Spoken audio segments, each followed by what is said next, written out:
Magandang araw mga bata. Ang pag-aaralan natin ay tungkol sa mga kasangkapan at materyales sa pagguhit. Sino dito ang mahilig gumuhit? Mga layuning pampagkatuto. Nakikilala ang mga kaalaman sa mga kasangkapan at materyales sa pagguhit at nakikilala ang mga kasangkapan at materyales sa pagbuo ng proyekto. Mga kasanayan sa ating aralin. Una, nakapagpapaliwanag ng kahalagahan ng mga kasangkapan at materyales sa pagguhit. Pangalawa, nakapagpapamalas ng pangunawa sa mga kasangkapan at materyales sa pagguhit. Pangatlo, nakatutukoy ng mga kasangkapan at materyales sa pagguhit. Pang-apat, nakatatalakay ng mga kasangkapan at materyales sa pagguhit.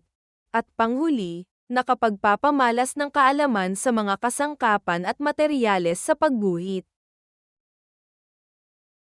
Bago tayo magtungo sa ating bagong aralin mga bata, mayroon akong inihandang isang maikling laro.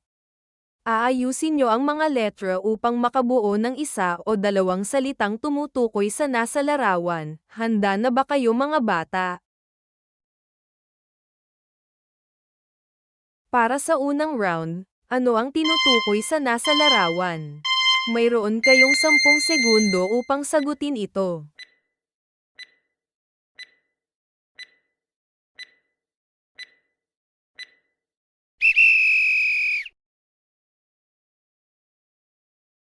Ang tamang sagot ay ruler. Para sa ikalawang larawan, ano ang tinutukoy sa nasa larawan?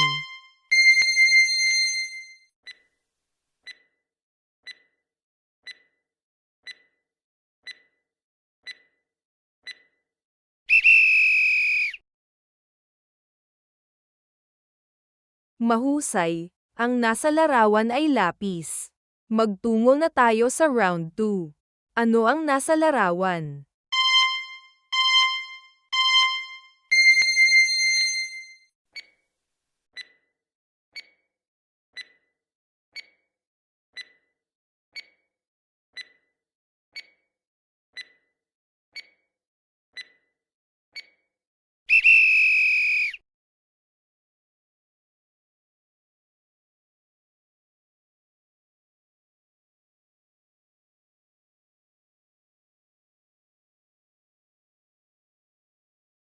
Magaling mga bata, ang tamang sagot ay compass.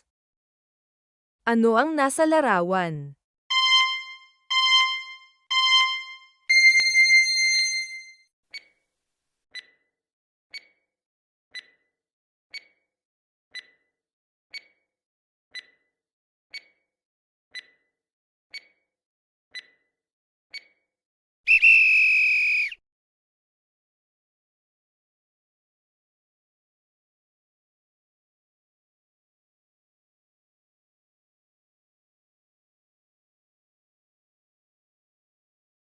Ang tamang sagot ay marker pen. Nakakabilib ang iyong kahusayan. Ngayon magtungo na tayo sa huling round. Ano ang tinutukoy sa nasa larawan?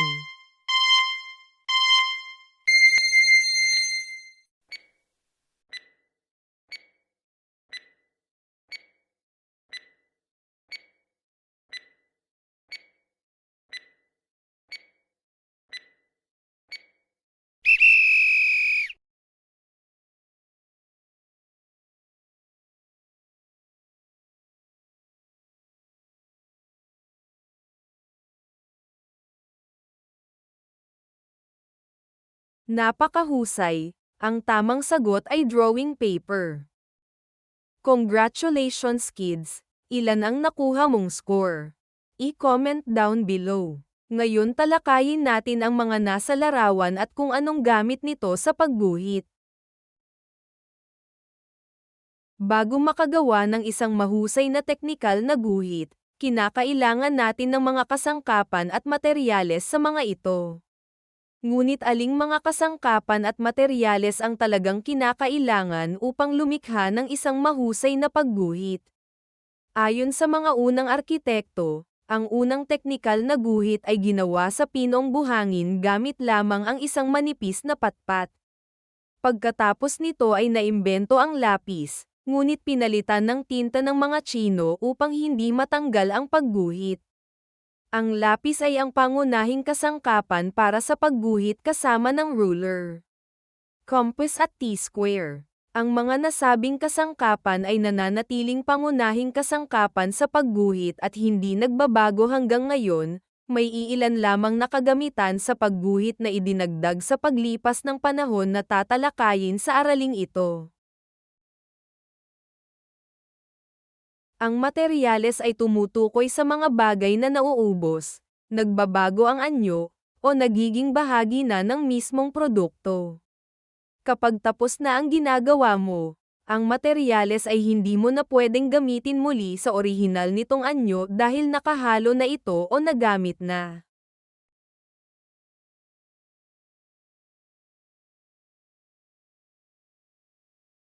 Samantalang ang kasangkapan naman ay ang mga bagay na ginagamit upang mabuo ang produkto. Hindi sila nagiging bahagi ng ginagawa mo at maaari mo silang gamitin ng paulit-ulit sa susunod na proyekto.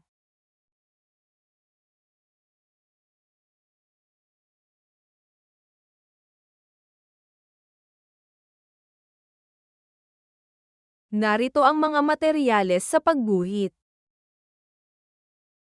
Una ay ang lapis. Ito ay yari sa tisa na nakapaloob sa kahoy, metal, at iba pa na may iba't ibang kapal, at ginagamit bilang pangmarka, pangguhit at panulat.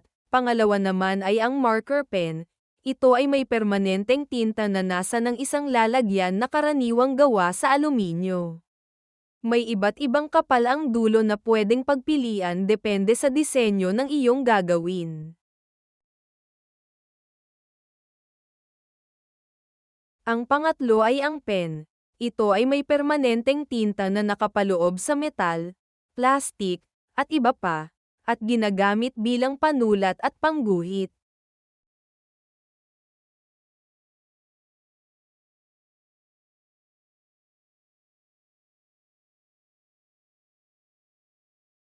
Pang-apat, drawing paper. Ito ay may makinis na ibabaw at may mga bleach na idinagdag sa material upang madagdagan ang kaputian. Panglima ay ang Manila paper. Ito ay uri ng papel na hindi gaanong pino, kulay brown o dilaw. Pang-anim, bond paper. Uri ng papel na ginagamit madalas sa mga dokumento. At panghuli ay ang Oslo paper, makapal na uri ng papel, ginagamit para sa mga proyekto at sining. Mga kasangkapan sa pagsukat. Una, ruler. Ito ay kasangkapang madalas na ginagamit sa pagsusukat. Yari sa kahoy, plastik, o metal. Sentimetro at pulgada ang madalas na unit nito. Pangalawa ay ang triangle. Ito ay hugis at sulok, ginagamit sa pagsusukat sa paggawa ng mga linya o drawing at iba pang maliit na gawain na nangangailangan ng sukat. Napapadali nito ang pagsukat ng mga anggulo sa pagguhit ng orthographic o isometric drawing. Nakakita na ba kayo mga bata ng triangle? Pangatlo, protractor. Ito ay ang kasangkapang idinisenyo upang sukatin ang mga anggulo. Makatutulong din ito sa paghahambing ng mga anggulo. Pang-apat, compass. Ito ay isang teknikal na instrumento sa pagguhit na maaaring magamit para sa pagsusulat ng mga bilog o arco. Panghuli ay ang T-square. Ito ay instrumento sa pagsukat ng mga mahahabang linya sa pagguhit. Sentimetro at pulgada ang sukat ng unit nito. Talakayin naman natin ang mga kasangkapan sa paggupit. Gunting. Ginagamit para sa pagputol ng iba't ibang manipis na materyales, tulad ng papel, carton, metal foil, tela, lubid, at alambre. May dalawang matalas na blade na siyang gumugupit sa sagutang papel.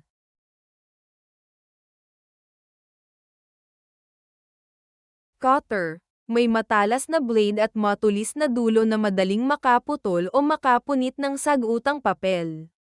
Maging maingat sa paggamit nito at kung maaari ay may gabay ng guro o magulang.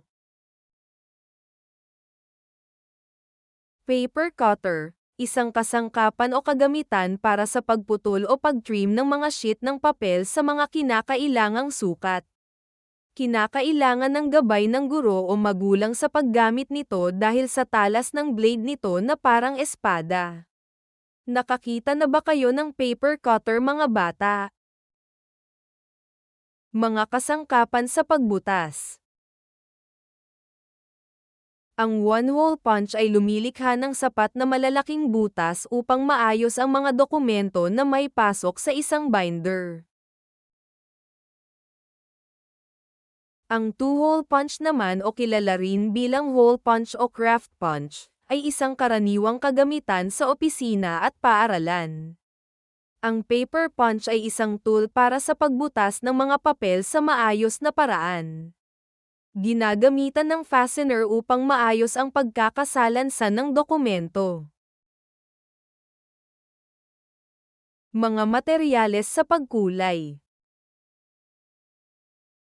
Una ay ang Crayola, karaniwang ginagamit para sa pagkukulay.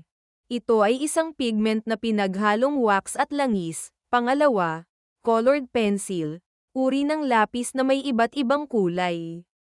Ito ay yari sa tisa na nakapaloob sa kahoy. At panghuli ay ang watercolor, isang water-based na pangkulay na karaniwang ginagamit sa pagpipinta. Mga materyales sa pagdikit. Una ay ang glue. Ito ay pandikit na karaniwang ginagamit ng mga mag-aaral. Isang malagkit na materyal, karaniwang likido, na maaaring magdikit ng dalawa o higit pang bagay na yari sa papel. Ang pangalawa naman ay ang glue gel. Yari ito sa gel na maaaring may iba't ibang kulay na siyang pwedeng gamitin sa mga artwork. Ang takip ay iniikot at pinipisil ang lalagyan upang lumabas ang likidong nagdidikit sa papel. Ang panghuli ay ang glue stick, ginagamit ng mga mag-aaral na pandikit sa anumang gawain sa paaralan. Ito ay stick na iniikot upang lumabas ang paste na siyang nagdidikit sa papel. Unang gawain.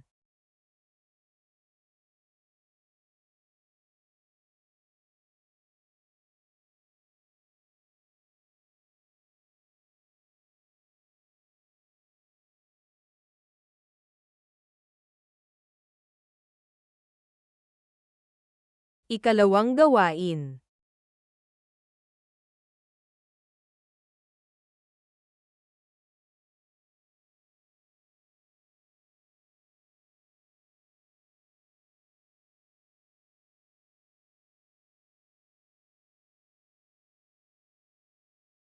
Ikatlong gawain.